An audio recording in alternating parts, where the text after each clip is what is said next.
अखंड शिवनाम सप्ताह व ग्रंथराज परमरहस्य पारायण श्री गणेश मंदिर समता नगर उदगीर जिल्हा लातूर। आज 5वा दिवस। 5व्या दिवसाची कीर्तन सेवा श्री मनमत बिरादार जानापूरकर। आपल्या चॅनलवर भक्तीचे व्हिडिओ बघायला भेटतील। असेच नवनवीन व्हिडिओ बघण्यासाठी नागेश्वर झुंगा चॅनलला सबस्क्राइब करायला मात्र नक्की विसरू नका। बेल आयकॉन दाबायला पण विसरू नका।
शिवपूजा नसे तुला भावार्थ वारी याच काशी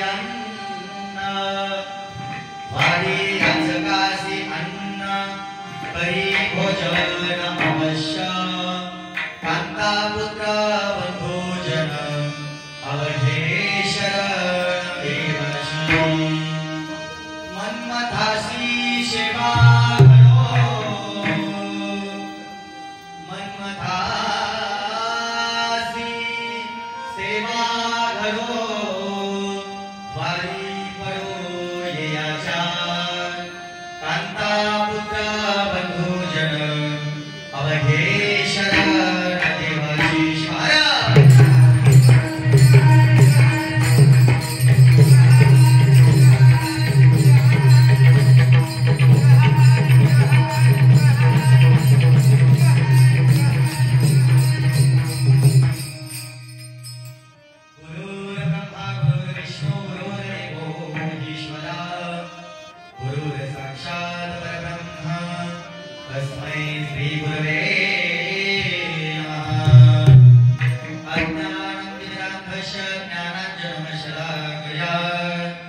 चक्षुरुन्मीलितं येन तस्मै श्रीगुरवे नमः। स्मृती भुवनेश देवोनी स्मये वाचेची वाचा होवनी प्रेमरसे अक्षर बोलवी वाचे वदती स्वामिया। जय जयाजी सदाशिवा परब्रह्मा आनंद वैभवा नमो तुझ देवा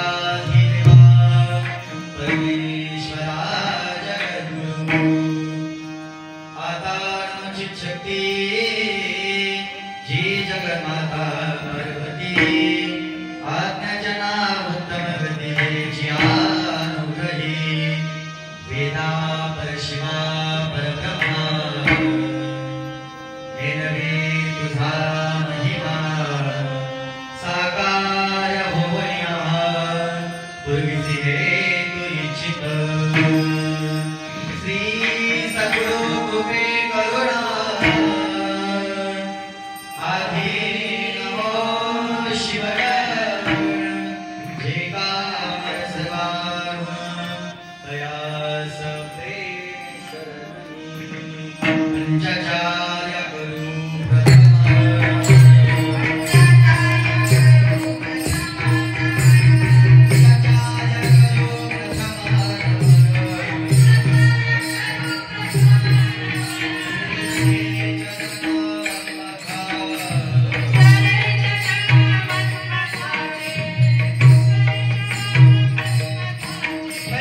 द्याव्या करू प्रथम नमन तुझरे चरण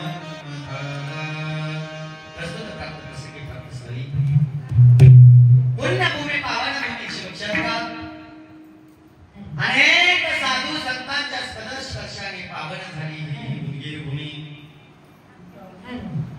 आणि या उदगीर भूमीमध्ये समता नगर या ठिकाणी श्री गणेश मंदिरामध्ये चालत असलेला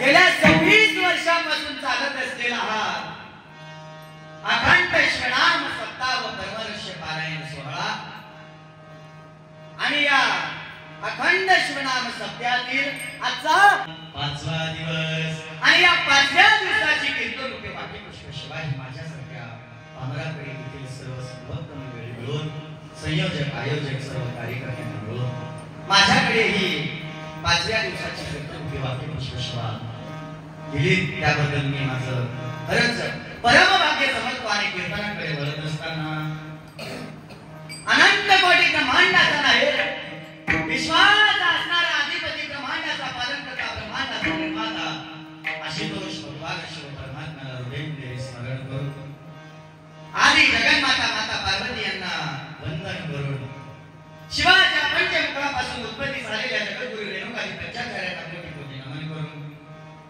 12व्या शतकातील थोर समाज सुधारक जगमान्य देशमान्य भारतमान्य त्यांना आपल्या महान अशा कार्यामुळे महात्मा अशी पदवी मिळाली असे असणारे जगज्योती महात्मा बसवण्णांच्या चरणी कोटी कोटी नमन करून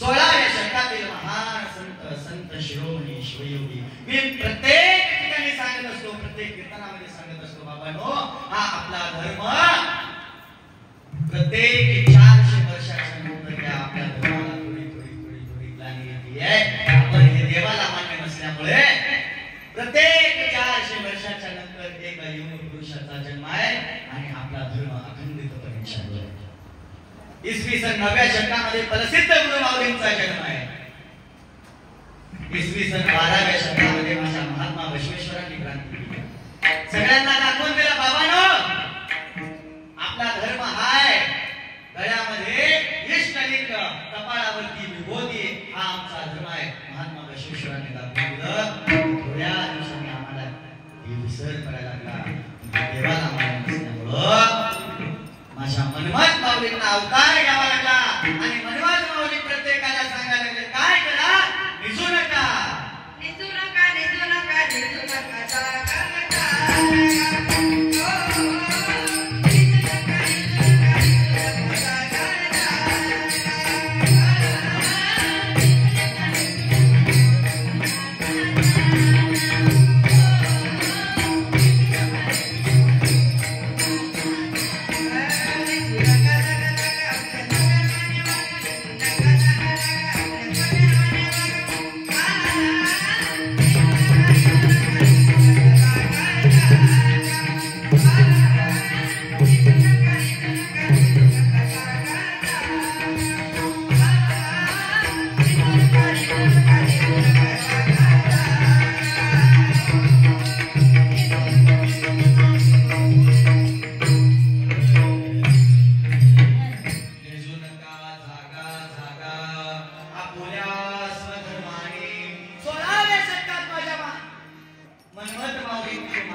आता आज 5वा दिवस आहे आल्यापासून माय माऊली एक डोळा लावलेली आहे आम्हाला शारीरिक झोपेतून माऊलीने उठवलेलं नाही तर आम्ही मध्ये आम्हाला ते झोप लागलेली आहे माऊलीने उपदेश केला एक वेळेस सांगून कळत नाही का हो निजू नका जागा जागा दोन वेळा माऊलीने सांगितलं आणि अशा घोर संतांच्या संजीवना समाधी साष्टांग दंडवत घालून या कलियुगामध्ये तुमच्या आणि माझ्या देहाला लाभलेले गुरु वसुंधरा रत्न राष्ट्रसंत डॉक्टर शिवाचार्य गुरु यांच्या संजीवन समाधी साष्टांग दंडवत घालून बसवादी शरण मनमथादी संत सर्व शरण शरणीयांना शरणो शरणार्थी करून या ठिकाणी या समतानगरचं वैभव असणारं श्री गणेश मंदिर आणि या गणपती बाप्पांच्या चरणी नतमस्तक होऊन या कीर्तनरूपी सेवेला सुरुवात करत असताना माझ्या या देहाचे गुरु शतस्थल करुणी शंभोरी पुष्पाचार्य गुरु माऊली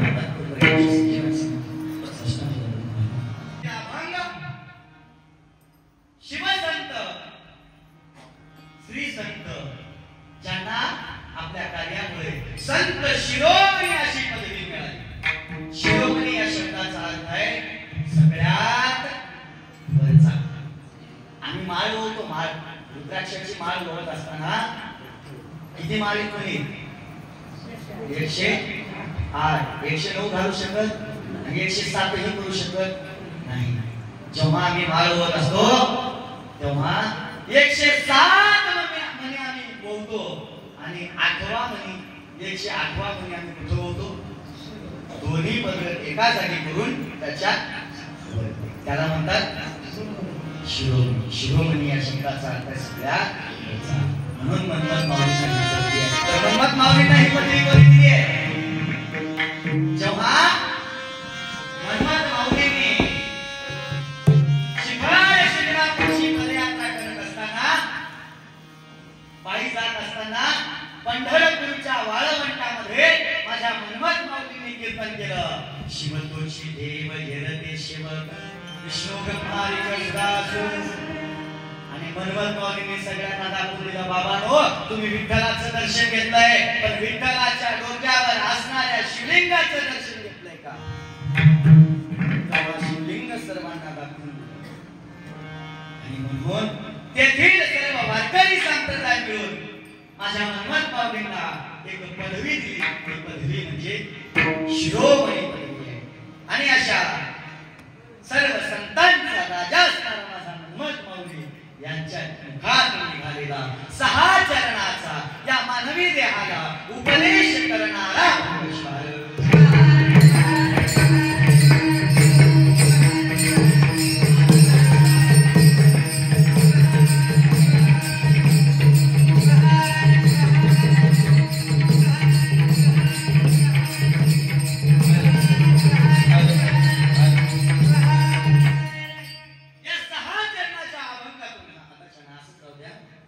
या 6 चरणाच्या अभंगातून मनमत माऊली तुम्हा आम्हाला सर्वसामान्य जीवाला उपदेश करतात.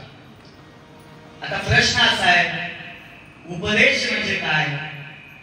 उपदेश कोणी करावा, उपदेश कोणाला करावा आणि उपदेश काय करावा. किती प्रश्न आहेत. 4 प्रश्न. पहिला प्रश्न आहे उपदेश म्हणजे काय. उपदेश कोणी करावा, उपदेश काय करावा, कोणाला करावा आणि उपदेश काय करावा. उपदेश उपदेश उपदेश म्हणजे एखाद्या गोष्टीची विशिष्टपणे सर्वसामान्यांना कळेल अशा पद्धतीने करून माहिती देणे म्हणजे उपदेश. एखादी गोष्ट आहे आणि त्या गोष्टीची माहिती मला नाही, त्या गोष्टीची माहिती मला करून देणे ही म्हणजे उपदेश आहे. मग उपदेश कोणी करावा. उपदेश गुरु करतात, उपदेश आईवडील करतात आणि उपदेश साधू संत. उपदेश करणं कोणालाही जमते का. कोणालाही जमत नाही.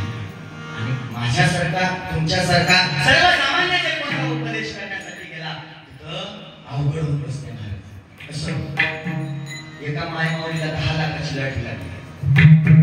किती. 10 लाखाची लॉटरी लागली. सर्वसामान्य काम करून खाणारी बाई आणि बघावं तर म्हणून लॉटरीचं तिकीट घेतलं आणि योगायोगाने लॉटरी लागली. 10 लाखाची लॉटरी लागली.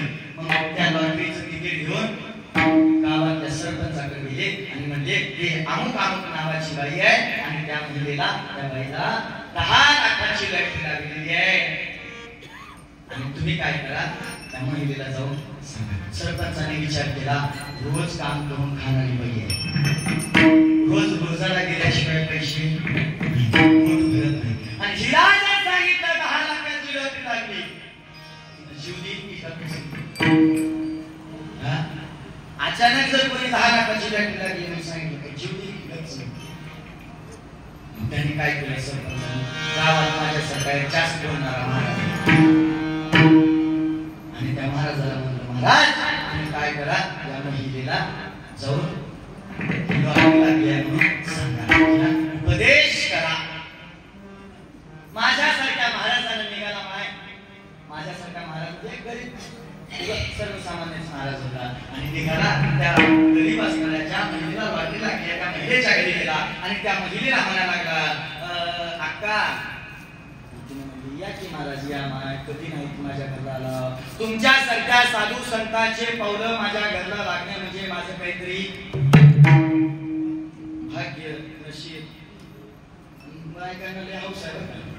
महाराज घरला जाव, चहा दूध, महाराजाला मसाला दूध पाहिजे, नवऱ्याला कधी काळा चहा पाहिजे नाही, पण महाराजाची सोय. तिनं बी म्हणली, माझ्या घरला तुम्ही येणं म्हणजे माझं काहीतरी परम बोलत चला, माझं काहीतरी परम भाग्य. आणि कस काय काम लागेल, कस काय यानं केलं की महाराज म्हणले, काय नाही अक्का, समजा. कसं समजा, आता डायरेक्ट सांगू शकत नाही, 10 लाखाची नोट लागल्यावर झटका येईल की त्या बाईला. समजा म्हणजे तुम्हाला जर 10 लाखाची लॉटरी लागली तर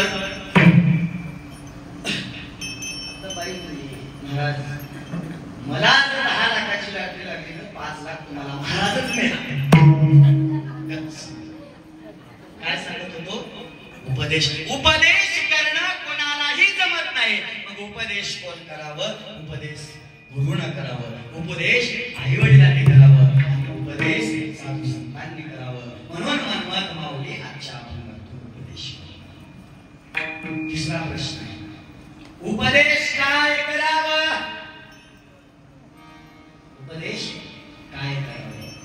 आता आम्हाला ऐकावं वाटतंय ते उपदेश करावं का जे आमच्या हिताचं आहे ते उपदेश गुरुनं करावं.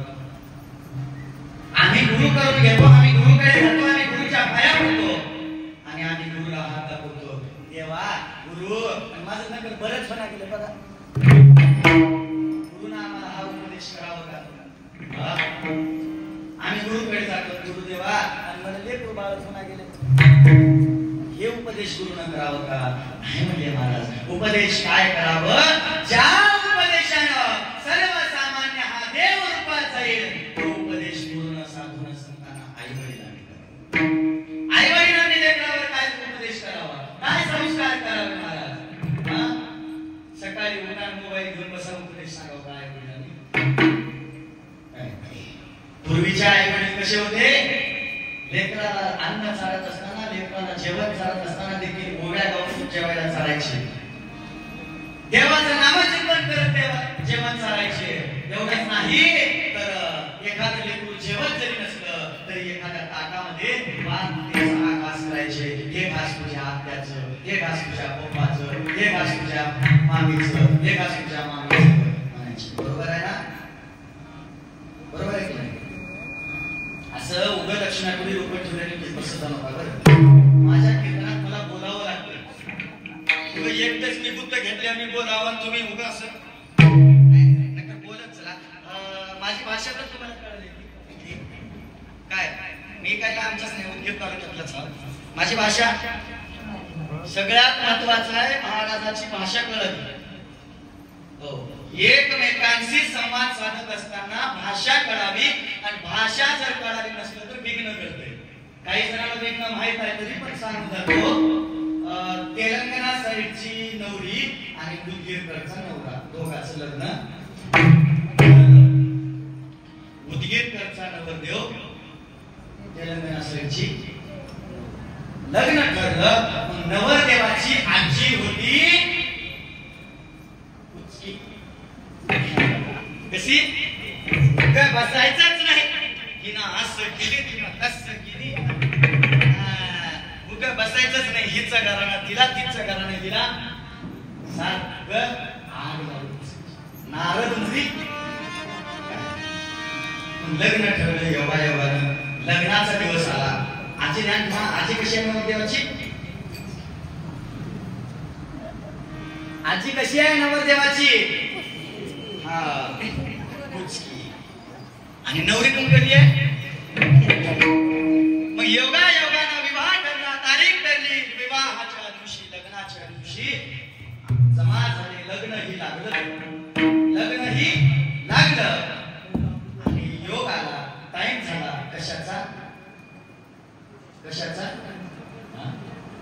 नका कमी ऐकू. लग्न लागलं. हो, लग्न लागलं. आता टाइम झाला रुपवत. माहिती आहे सगळ्यांना. आता टाइम रुपवताचा झाला आणि सगळे की आजी हळूहळू बघितली अशी बघत अशी कपाटात सांगत नाही माय. पलंग मोडला की रॅकच्या नटा निघाल्या की गप बसायचं. आजी कशी होती बोलायला लागली. महाराज बोलायला लागली. इकडचं नुसतं त्या रुपवताला नाव ठेवायला लागली. आणि रुपवत कोण आणत असतंय? पोराकडे घेतात का? नवरीकडे. नवरीला आला राग. नवरी रागाच्या भरात म्हणली, म्हातारी गप बसना तर बसना चचना. काय म्हणली? म्हातारी गप बसना तर बसना चचना. चचना या शब्दाचा अर्थ आहे मरणा. लक्षात ठेवा, चचना या शब्दाचा अर्थ आहे मरणा. आजी त्या नवीन आजीला म्हणली, म्हातारी गप बसना तर बसना चचना. म्हातारी होती भांडखोर. म्हातारी म्हणली, काय म्हणलीस? काय म्हणलीस? आजी चचना. आता नवरीला घाम सुटलाय. कारण नवरदेवानं आधीच फोनवर सांगितलं होतं, माझी म्हातारी थोडकर हाय. नवरीला घाम सुटला. तेवढ्यात कलवरी गप्पी नाचली. कलवरी हुशार असते. कलवरी पुढे आली. कलवरी येऊन आजीला म्हणली, आजी चचना म्हणजे जेवणा. चचना म्हणजे जेवणा. आजी म्हणली, म्या कसं चचन? आधी सगळं वरात चचन, मग नवरदेव चचन, वरवाय चचली. माझं काम आहे म्हातारा माणूस चचले तर चचले. कशामुळे विघ्न झालं? कशामुळे घडलं? भाषा कळा. माझी भाषा तुम्हाला कळावी लागेल. चला कुठं होतं ते काय सांगत होतो? असंच विचारतो संघ म्हणा एका कीर्तनामध्ये. काय सांगत होतो? समोरून आप्पा उठला, पैसे तू घेतोस हा मला काय सांगत होतो? उपदेश काय करावा. संतांनी गुरुनी आपल्या या देहाला देव कसं करता येईल हा उपदेश केला. आणि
जे गुरुनं संतांना तुम्हाला उपदेश केला. आई आई वडिलांनी मुलाला काय उपदेश करावा, आई वडिलांनी मुलाला काय शिकवावं, तर बाळा उठ आणि घे शिवपाठ हातामध्ये आणि वाच शिवपाठ.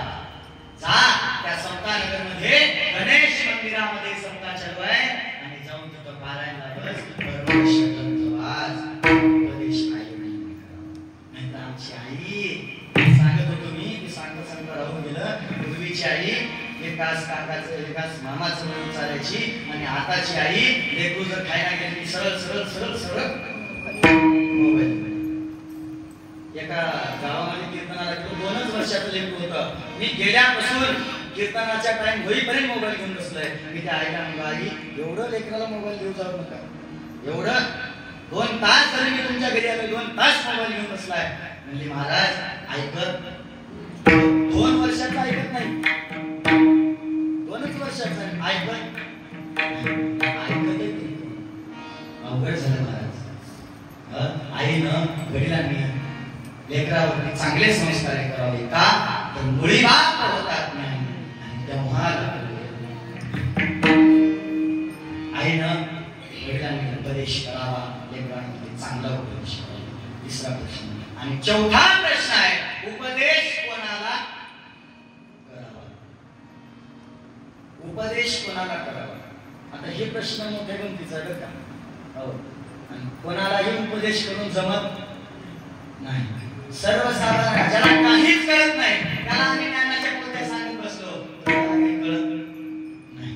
पावसाळ्याचे दिवस होते आणि एका चिमणीनं झाडावरती घरट्यामध्ये गरम गरम गरम गरम बसली. चिमणी झाडामध्ये त्या घरट्यामध्ये गरम बसली. पाऊस धोधो धोधो पाऊस पडायला लागला, जोरात पाऊस पडायला लागला आणि त्याच झाडावर माकड होतं आणि माकड इकडून तिकडं तिकडून इकडं इकडून तिकडं कारण माकडाला घर नव्हतं. चिमणी हळूच मान बाहेर पडून म्हणली, माकड दादा, माकड दादा.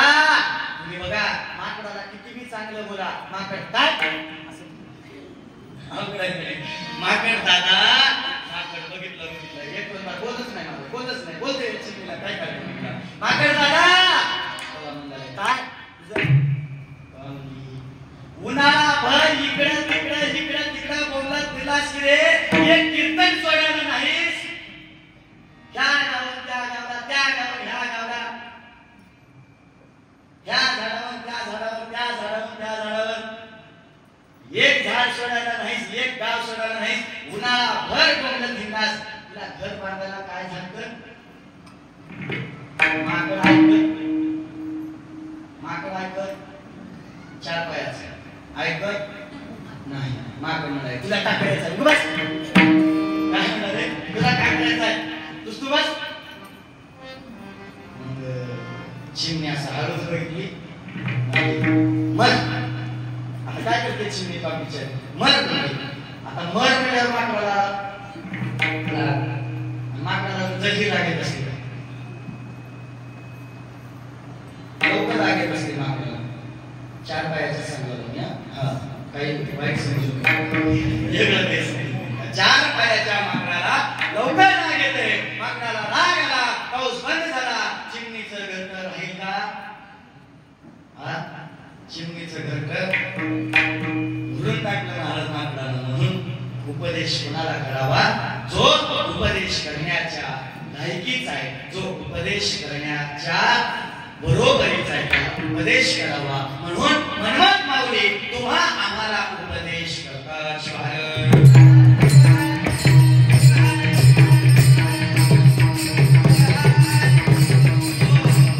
मनमत माऊली म्हणतात सर्वसामान्य जीवाला तुम्ही आम्ही जन्माला आल्यापासून या संसार रूपी सागरामध्ये तरुण राहिलो.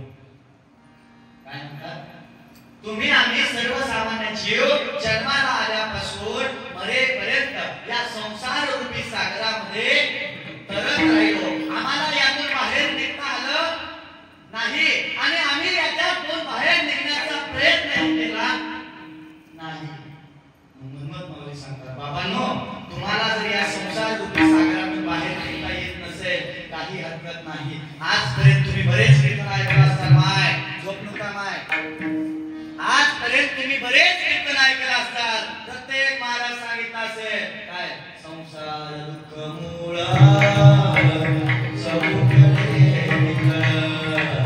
बरोबर आहे की बरोबर आहे. प्रत्येक महाराजांनी सांगितलं असेल संसार कसा आहे दुःखाचं मूळ आहे. हो इथं संसारामध्ये नुसतं दुःख आहे. संसार काहीच कामाचा नाही. संसार कसा आहे आसार आहे. पण विवेका महाराजांनी असं सांगितलं संसार आसार आहे मान्य आहे. संसार वाईट आहे मान्य आहे. संसार तुम्हा आम्हाला बुडवतो हेही मान्य आहे. पण संसार कोणाला बुडवतो हे सांग. नदी एक तळ आहे आणि त्या नदीमध्ये दोन माणसं पडली. पाण्यामध्ये दोन माणसं पडले. एका माणसाला परफेक्ट पोहता येते आणि एका माणसाला पोहता येत नाही. त्याच्यामध्ये कोण बुडलं कोण वाचलं. ज्याला पोहता येत नाही तो गुचक्यात होऊन आणि ज्याला पोहता येते त्याला कसली पाण्याची भीती पोहत पोहत पोहत पोहत कडेला येऊन त्याच पद्धतीचा म्हणले महाराज. ज्याला संसार रूपी सागरामध्ये पोहता येतंय त्याला संसार कधीच बुडवत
कशाचीच भीती नाही.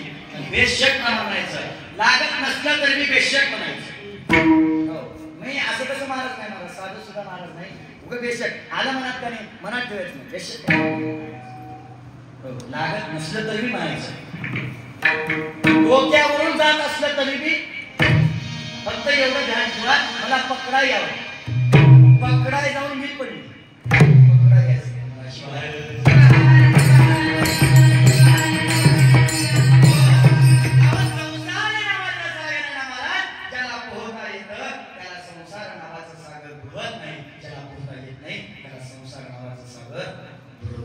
महाराज ज्या पद्धतीनं पाण्यामध्ये पोहत असताना आम्हाला हाता हलवावे लागतात पाय हलवावे लागतात पुढचं पाणी मागे वळावं लागतं.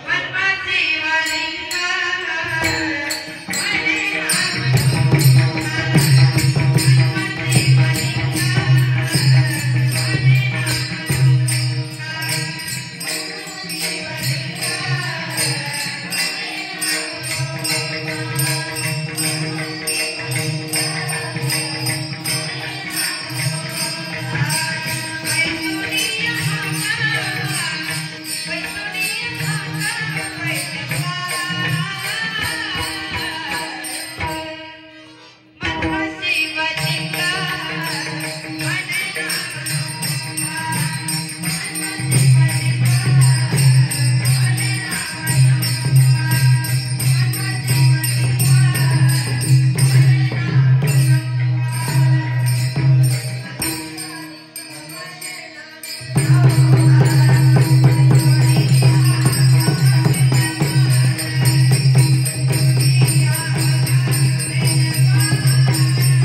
संसार रूपी सागरामध्ये पोहायचा आहे. ज्या पद्धतीने पाण्यामध्ये पोहत असताना हात हलवावे लागतात, पाय हलवावे लागतात, पुढचं पाणी मागे वळावं लागतं, त्या पद्धतीनं संसार रूपी सागरात पोहत असताना नावेत बसावं लागतं. ती नाव म्हणजे नाम. आणि जो व्यक्ती या संसार रूपी सागरामध्ये पोहत असताना म्हणजे संसार करत असताना भगवंताचं नामस्मरण करतो, त्याचा संसार कसा होतो? अभंगाचं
पहिल्या चरणावर आहे आणि अभंग 6 चरणाचा.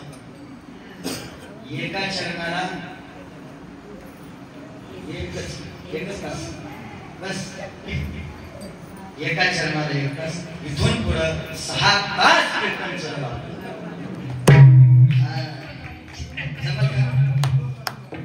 जमल. असंच म्हणलो माय. एका गावात आधी 4 होते पुढे बसलेले आणि त्याच्यात म्हणलो अभंगाचं पहिलं चरण आहे. 4 चरणाचा अभंग आहे. 4 तास कीर्तन म्हणल्या बचत गटाचे अध्यक्ष उठले. सगळ्याच बाया पुढे 2च म्हातारे बसले. चलता 10-15 मिनिट ते बी बसले. त्यांनी बी हळूहळू आता महाराज आम्ही चलता म्हणून उठून गावातले काही महिला मंडळ, गावातले काही पुरुष मंडळ असंच म्हणल्या आता सगळे गेल्यात माय महाराजांचे गुरुवर आहे काय नाही म्हणल्या. हळूहळू तारा ठेवल्या. पाया पडाय देखील येणार गेल्या. हळूहळू गेल्या. जमलेले आता शेले त्यातलं अरुण सगळे आमच्या पत्रकाचार्य काय आपल्याला पर्याय नाही ना, बाहेर गावाला जावं लागतं आपल्याला. पर्याय नाही, इथंच थांबावं लागतं महाराज. आणि बाहेरून काही चार आले ते सगळे इथंच थांबले. आम्ही एवढ्यातच खुश. आणि समोर एवढा मोठा मांडव म्हणजे मध्येच एकच मांडव बसला. एकच, 4 बी नाही 5 बी नाही, एकच बसलाय. मी म्हणलं अप्पा आता सगळे गेल्यात, हो सगळे गेल्यात, तुम्ही कशाला बसला? त्याला हळूच म्हणाले, महाराज मी का तुमचं कीर्तन आहे काय बसला? होय, तुमच्या पायाखाली 4 भाषा घेऊन जाईल. चला जास्त काही वेळ न घेता वेळेत आपण थांबू. आता आपण कीर्तन अभंगाच्या पहिल्या चरणात, आणि अभंगाच्या पहिल्या चरणातून मनमत माऊली तुम्हा आम्हाला सर्वसामान्य जीवाला, या संसारामध्ये असणाऱ्या जीवाला, या संसारामध्ये असणाऱ्या मानवाला उपदेश करतात. काय उपदेश करतात? बाबांनो, तुमचा संसार धन्य जर करायचा असेल तर काय करावं लागतं? नामाचा गजर तुमच्या संसारात व्हावा.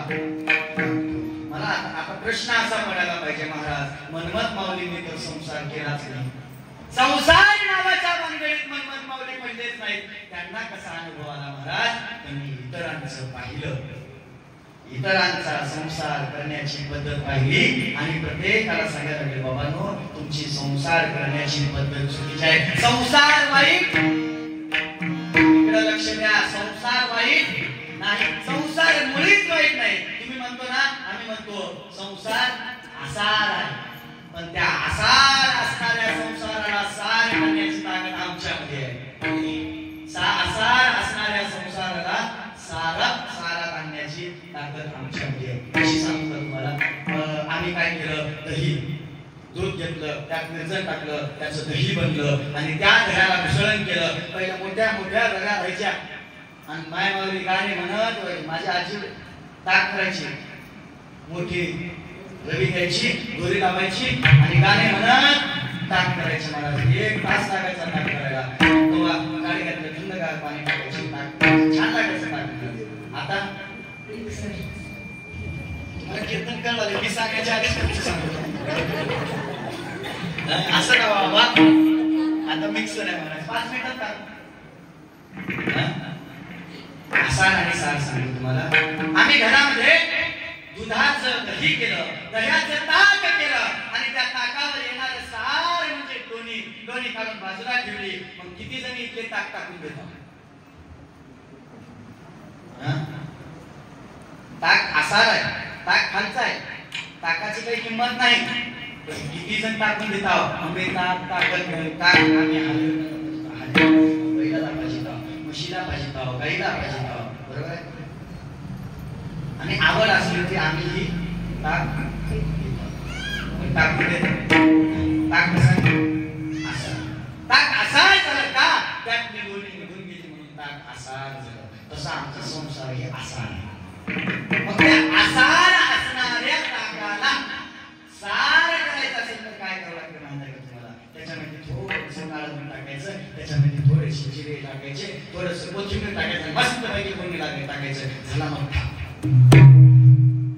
काय झाला? मठ्ठा. आसार असणार ताक मठ्ठा म्हणून आम्ही भाजायला मस्त मठ्ठा, बरोबर आहे का?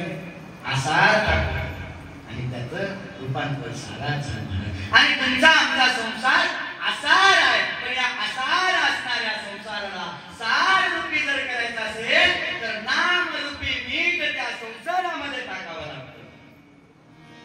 दान धर्म रूपी जिरे या संसारामध्ये टाकावे लागतात आणि भक्ती रूपी कोथिंबीर वरून शिंपडावं लागतं. या संसाराचं मठ्ठा तयार होतो आणि आमचा संसार कसा होतो? धन्य होतो. माऊली म्हणतात धन्य याचा संसार. कुणाचा? ज्याच्या संसारामध्ये संसार करत असताना भगवंताचं नामचिंतन करत असतो त्याचा संसार धन्य. जेथे गजर नामाचा. ज्या संसारामध्ये, ज्या घरामध्ये सकाळी उठल्याच्या नंतर शिवपाठ होतो, परमरसाच्या ओव्या वाचल्या जातात, ज्या संसारामध्ये, ज्या घरामध्ये सतत भगवंताचं नामचिंतन केलं जातं, सतत भगवंताचं नामचिंतन ऐकलं जातं, एवढंच नाही म्हणजे माऊली, या संसाराला धन्यता प्राप्त करायची असेल तर पंच आचार आमच्या आचरणात आणावे लागतात. म्हणजे सदाचार, लिंगाचार, शिवाचार, गणाचार आणि भ्रष्टाचार ही 5 आचरण आम्ही आमच्या आचरणात आणलं पाहिजे, तेव्हा आमचा संसार धन्य होतो. संसार धन्य होणं वेगळं आणि संसार सुखी होणं वेगळं. आम्हाला प्रत्येकाला वाटायला लागले माझा संसार सुखी व्हावा. बरोबर आहे ना? प्रत्येकाला वाटायला लागले, प्रत्येक मायमाऊलीला वाटायला लागले माझा संसार सुखी व्हावा. आमचा संसार सुखी होतो, पैशाने संसार सुखी होतो, पण संसाराला जर धन्यता प्राप्त करायची असेल तर भगवंताच्या नामाशिवाय पर्याय नाही. या संसार रूपी सागरातून तरुण जायचं असेल तर नाम रूपी नौकेमध्ये बसल्याशिवाय पर्याय नाही. संसार संसार म्हणजे काय? तर या जीवाला, या देहाला लागलेलं भवरोग म्हणजे हे एक संसार आहे. आणि या भवरोग रूपी संसारातून बाजूला व्हायचं असेल तर एकच पर्याय आहे. कोणता पर्याय? भक्ती, नाम. दुसरा पर्याय नाही. मनमत माऊली म्हणतात तुमचा जर संसार धन्य करायचा असेल तर त्या संसारामध्ये भगवंताचं नामस्मरण करावं लागतं. एवढंच नाही महाराज, सकाळी उठल्यापासून संध्याकाळी झोपेपर्यंत शिव शिव शिव शिव शिव शिव शिव शिव म्हणाला आणि त्याची बायको दुसऱ्याचं पोट खात बसली आहे.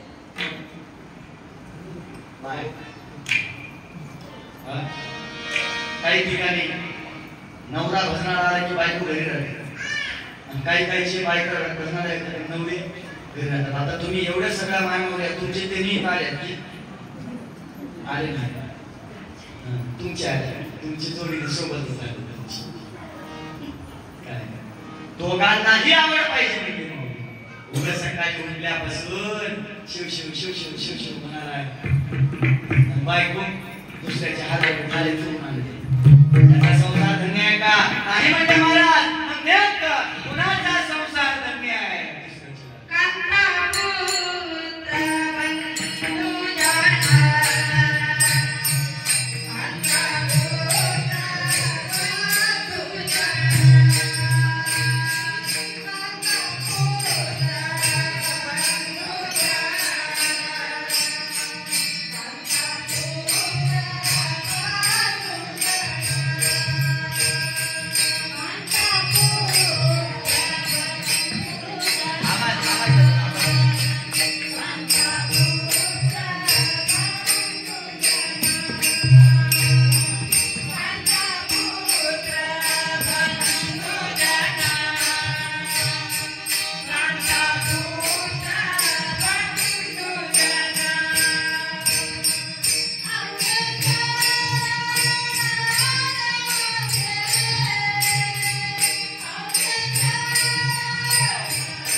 शरण देवाशी.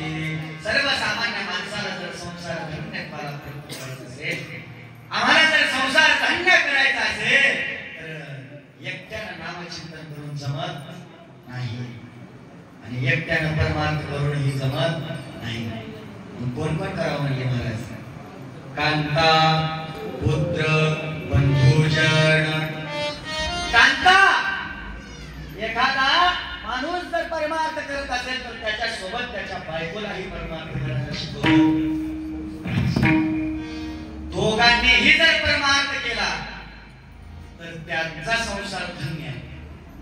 दोघांनी परमार्थ, दोघांपैकी एकाने जर संसार केला तर सकाळी रोज ऐकावं लागते संगमांना, तू चाललं रासळ कर. मला काही आणि अजून अनुभव नाही, माझं काय अजून झालेलं, रोज ऐकावं लागतंय महाराज. बरोबर ना? माझे मित्र सांगतात, म्हणमत महाराज तुम्ही तर लग्न करताना कीर्तनकारच बायको करून घ्या, करून घ्या. म्हणलं का? म्हणतात महाराज तिला आवड व्हावं, आवड नसली तर उगा आपल्या नावावर. दोघांना आवड आणि दोघांपैकी एकाला आवड आहे आणि एकाला आवड नसली तर काय होते माहित आहे का तुम्हाला? मोठं लग्न होते, मोठं लग्न. असं सांगू तुम्हाला, एका गावामध्ये कीर्तनाला गेलो आणि एक परमार्थ माणूस मला, त्याला भजनाची एवढी आवड, कीर्तनाची एवढी आवड, माझ्या जवळ आला. म्हणला महाराज काय सुंदर कीर्तन केलं महाराज. म्हणलं चला माझ्या घरी चहा घेऊन. महाराज चला त्याच्या घरी चहा घेऊन. आणि आता गावोगावी कीर्तनाला गेल्याच्या नंतर चहा घेऊन, दूध घेऊन, महाराज पाणीपुरी घेऊन म्हणणारे बरेच भेटतात.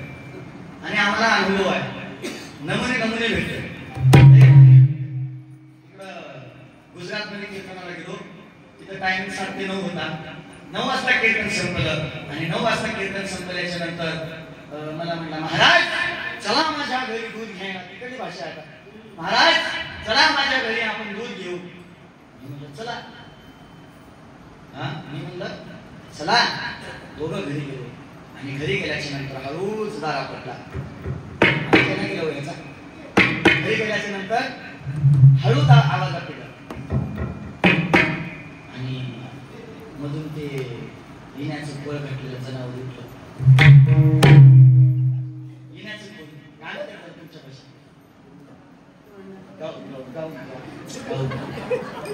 मधून हळूच गाऊन घालून बाहेर आली आणि हळूच म्हणाल्या, ईश्या कशाला उठवलंस मला? तेव्हा त्यानं म्हणाले, आई ग महाराज आले चहा कर. तेव्हा ते म्हणाले, आई असली सिरियल बघितले, मला फार कंटाळा आला, तू चहा बनव, महाराजांनाही दे, मलाही पाहिजे. कुठली आहे? काय काय नावे तुम्हाला, काय नावे तुम्हाला, काय नावे तुम्हाला.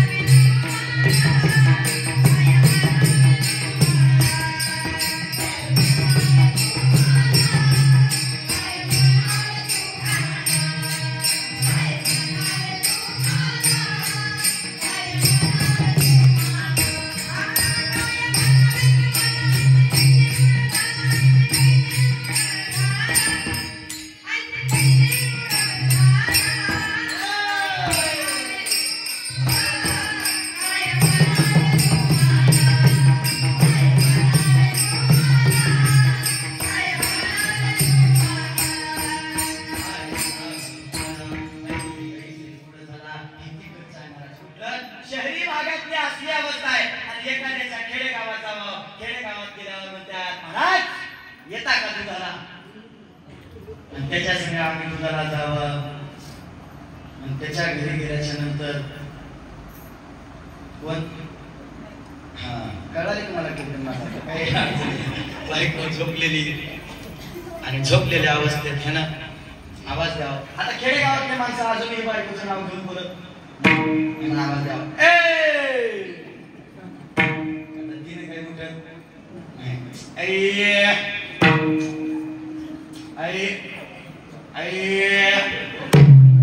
कसं कसं कसं करून 1 तास झाल्यानंतर उठल्याच्या नंतर म्हणाल्या, काय लावलंय अशी साखर झोप लागत नाही मधीच तुमचं. अगं महाराज आले जाय म्हणा तुम्ही. आहे. तेव्हापासून संगमांना कुठला मार्ग काढलाय. बायकोला उठवू नको, तू बी चहा करू नको, सुट्टे 10 रुपये दे वाटणार.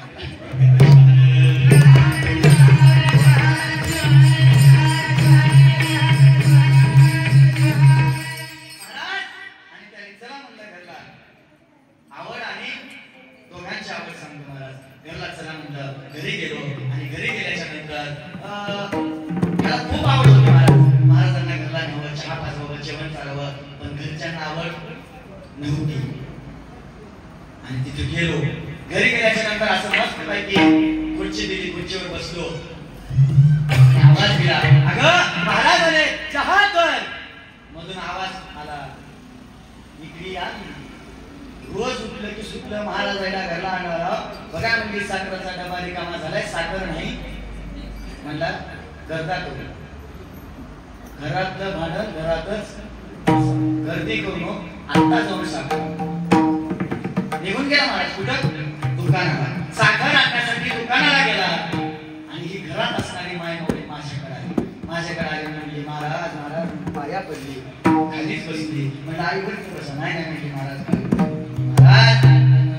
कोणतं गाव महाराज? मी म्हणलं तिथं उद्योगपशी शिरोळ जाणार. म्हणले महाराज तुम्हाला इथं घरी तुमच्याच मालकाने आणलंय. म्हणले महाराज कशाला आला त्याच्या नादी लागून? हा, कशाला आला त्याच्या नादी लागून? ते मोठं बदमाश आहे. का होतंय? काय झालंय? का झालं? म्हणले महाराज तुमच्यासारख्या लय महाराजाला आजपर्यंत आणले. तुमच्यासारख्या महाराजाला गोड गोड बोलून चहा घेऊन जेवण करून नाश्ता करून घरला आणले. रडू रडू सांगलेली मायमाऊली आता मला अगदी खरंच वाटलं.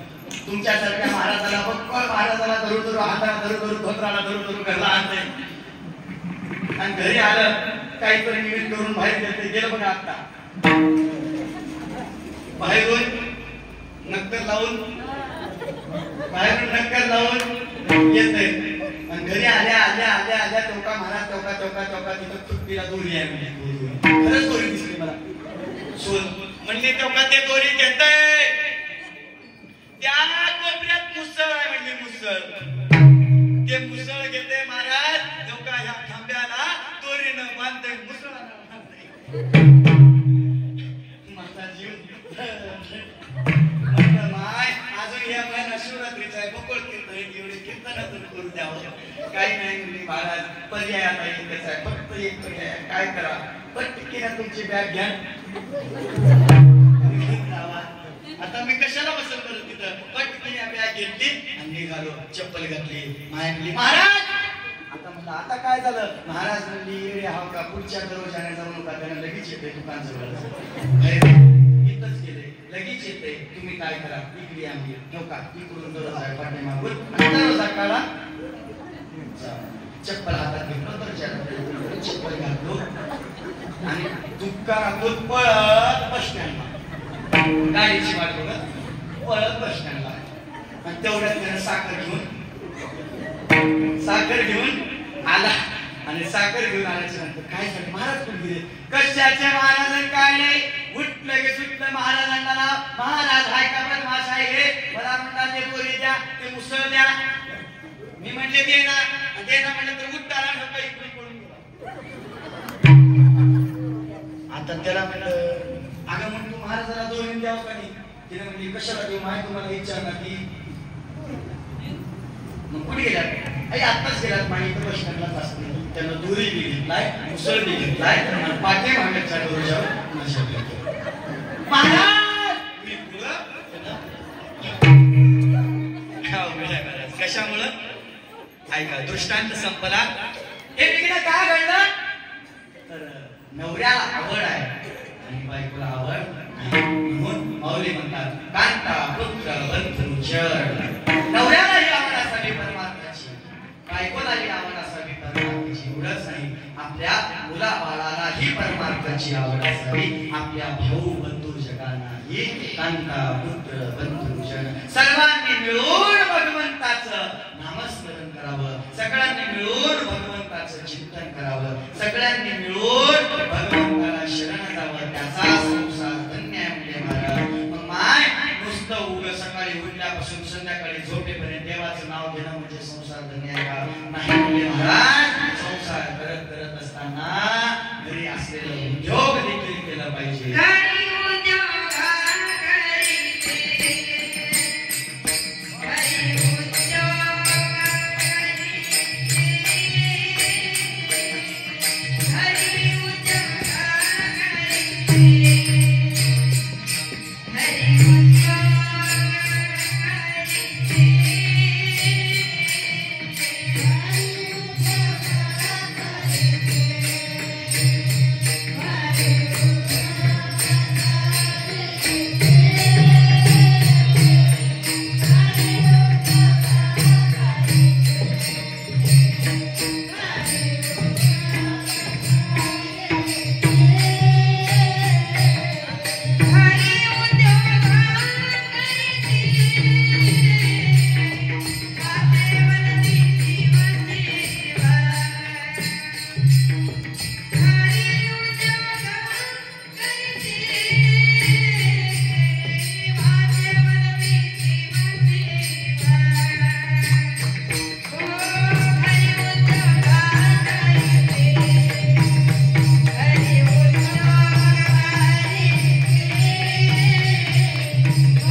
एका गावामध्ये असं सांगितलं माय नवरा बायको लेकरं बाळ सगळ्यांनी मिळून भगवंताचं नामस्मरण करावं.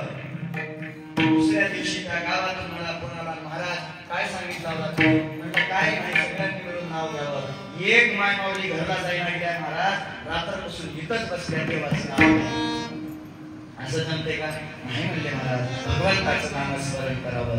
त्याच्या अगोदर घरी उद्योग आपल्या वाट्याला आलेलं जे काम आहे ना ते काम करता करता 12व्या शतकामध्ये महात्मा बसवेश्वर सांगतात काय कवी कैलास आपलं काम जर आम्ही आमच्या निष्ठेने केलं आमच्या कामामध्ये आम्ही प्रामाणिकपणा जर जपलं तर आम्हाला कोणत्याच देवाला शरण जायची गरज नाही. काय कवी कैलास खरंच आमचं कैलास घरी उद्योग घरामध्ये आमच्या वाटेला आलं ते आम्ही काम केलं पाहिजे आणि काम करत असताना भगवंताचं नामस्मरण केलं पाहिजे. अशनी शयनी भुजनी गमनी यमीश्वर पाणी स्मरावं. काही करू द्यावं कुठेही असू द्या तुम्ही स्वयंपाक करत आहोत ना स्वयंपाक करता करता भगवंताचं नामस्मरण केलं पाहिजे. भांडे घासत आहोत भांडे घासता घासता भगवंताचं नामस्मरण केलं पाहिजे. धुणं धुत आहोत धुणं धुता धुता भगवंताचं नामस्मरण केलं पाहिजे. झाडून काढत आहोत झाडून काढता काढता भगवंताचं नामस्मरण केलं पाहिजे. इकडं आम्ही शेताकडे काम करायला गेलो शेतात काम करता करता भगवंताचं नामस्मरण केलं पाहिजे. जनावर राखतोय जनावर राखत राखत भगवंताचं नामस्मरण केलं पाहिजे. गाडी चालवतोय गाडी चालवता चालवता भगवंताचं नामस्मरण केलं पाहिजे. एवढंच नाही तंबाखू खात असलो तरी तंबाखू जोरेपर्यंत भगवंताचं नामस्मरण लागतंय. हे घेत असलो तरी गिलास भरताना गावाला देवाचं नाव घ्यावं आणि त्याचा संसार कसा होतो धन्य होतो. म्हणून आता काय करा सगळ्यांनी राहतोय करा. आल्यापासून बघणारा हात आहे का इथून पिकल्याच्या नंतर मला धान्य खायला मिळतं हा विश्वास भाव त्या ठिकाणी ठेवावा. तिथं प्रामाणिकपणा ठेवावा आणि तिथं एखादा नोकरीवरती आहे ही नोकरी म्हणजे मला जगण्यासाठी एक मार्ग आहे आणि या नोकरीवरती पूर्णपणे प्रामाणिक राहणं याला म्हणतात प्रामाणिकपणा याला म्हणतात सदाचार. आणि हा सदाचार ज्या व्यक्ती आपल्या आचरणात जो व्यक्ती आपलं काम करत असताना प्रामाणिकपणे काम करतो त्याचा संसार धन्य होतो.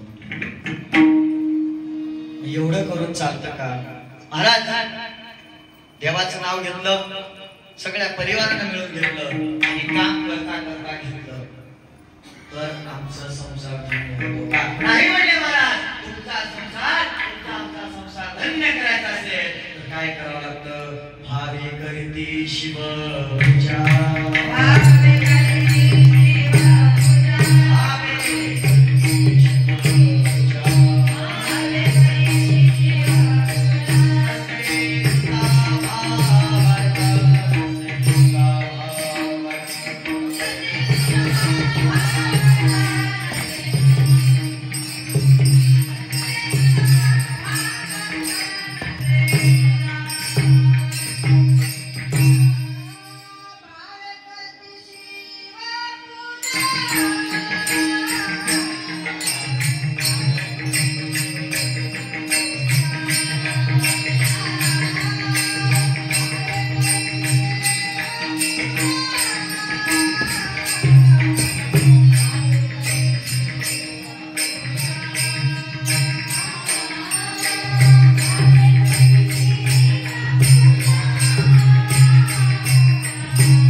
दे, तसं या देवाला, तसं भगवंताला, तसं या समाजाला थोडंसं द्या. 10 पट आम्हाला मिळतं महाराज. आणि दिलो नाही तरी आमचं कसं ना कसं कोणत्या ना कोणत्या रूपामध्ये जाते. एकदा कीर्तन संपल्याच्या नंतर आरती आली. मी आरती घेतलं. माझ्या बाजूला एक मोठा गावातला पाटील बसला होता आणि त्याला सत्याला 1-2 रुपये पट्टी दिला नव्हता. काळ अगोदरचा काळ तेव्हा 2000च्या नोटा होत्या. सत्याला पट्टीच दिला नव्हता आणि येऊन आरती घेऊ लागला. आता आरती आल्यावर असं आरती आल्याच्या नंतर कोणी 1 रुपये 2 रुपये 5 रुपये 10 रुपये टाकत होते.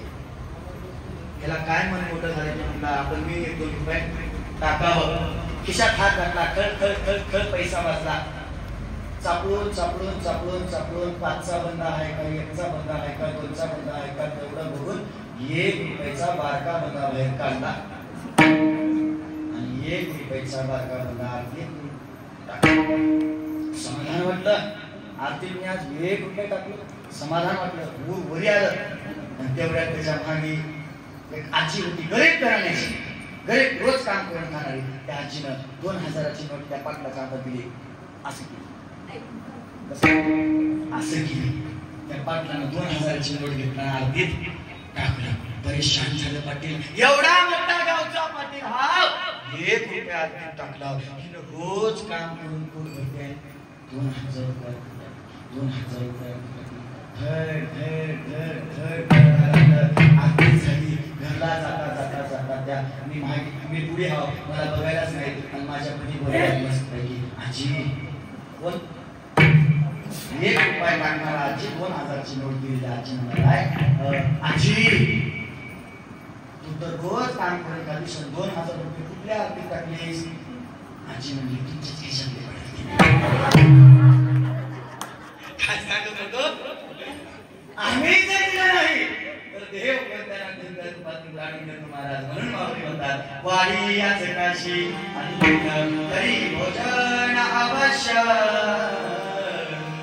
माऊली म्हणतात काय करा, आमच्या सुखी संसारातून थोडस अन्न याच काढा आणि एवढं सगळं तुम्ही केलं ना तुमचा संसार धन्य